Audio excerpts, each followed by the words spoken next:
एक येड झवा आहे इंस्टाग्रामवर. सॉरी टू से दिस की मी असं बोलतोय, येड झवा बोलतोय, कारण आहेच तो येड झवाच आहे. तो सारखं हेच बोलतो की आज एवढं टार्गेट झालं, आज मी एवढं कमावलं, आज एवढे पैसे झाले.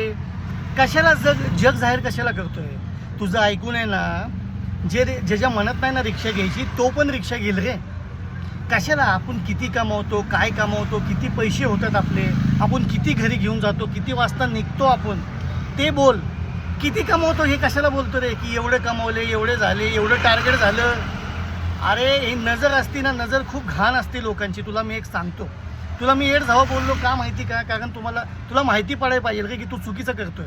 तू जरा जेव्हा मला समक्ष भेटशील ना, तेव्हा तुला मी समजवेल, चांगलंच समजवेल तुला. मी आता सांगतो, ऐक जरा. नजर असती ना खूप घाण असती लोकांची. तू बोलतो ना एवढं कमवलं, तेवढं कमवलं, एवढं झालं, तेवढं झालं. नजर लागून तुझा धंदा नाही व्हायचा रे. कळालं का? लोकांना शिकवतोय ना की एवढं झालं, तेवढं झालं. लोकांच्या मनात इच्छा होती रे की मी नोकरी सोडून मी बी रिक्षा काढू. पहिलेच एवढ्या रिक्षा झालेत, भाडे वाजायला तयार नाही. 2-2 तास झाले इथं थांबलोय आम्ही.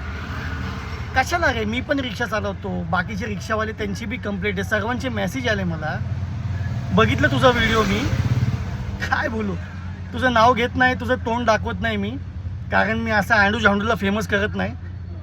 करू नको असं. माझा व्हिडिओ बघशील ना, कळलं तुला की मी तुलाच बोलतोय. असं करू नको. कळालं का? की एवढं झालं, तेवढं झालं, केवढं झालं ना. चल, परमेश्वराची कृपा आहे, बोल की एवढं धंदा झाला माझा. आई वडिलांना काहीतरी घेऊन जा, मुलांना, बायकोला काहीतरी घेऊन जा. तुझा धंदा होतो ना बाबा, चांगलं आहे. परमेश्वराची कृपा आहे, तुझा धंदा होतो. अजून हो तुझा धंदा.